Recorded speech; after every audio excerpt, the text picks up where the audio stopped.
Le seul et l'unique PDG Kinoani Balabala.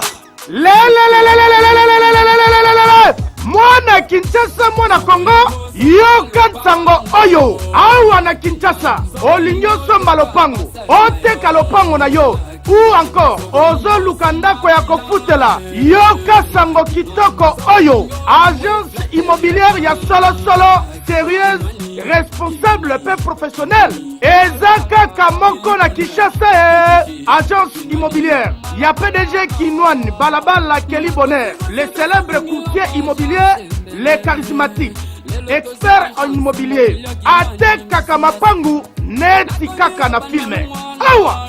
Soki oye otiki dossier na yo awa eke eumeli mitala malamu seke balokayo otuninga soki agence Kinoani business eza wapi ikato yebisa yo ke soki okomi awa na avenue Kimbondo numéro 353 na Bandal Molar awa na arrêt Mama Colonel en face ya hôtel Formule 1 na immeuble Resto Batu Palace yeba ke oza mobimba okomona agence Kinoani business bisika ezwami avec impact na idéologie keba na bagence ya CNDT okoye kosimba moto osuki na parquet parce que bango bazalaka na ba référence exactité keba kusema mutu okulela neku mbongo balukaro na passe tango siango olingo salikamu salamo une fois pour toutes soba lingo tumbanda kukutana te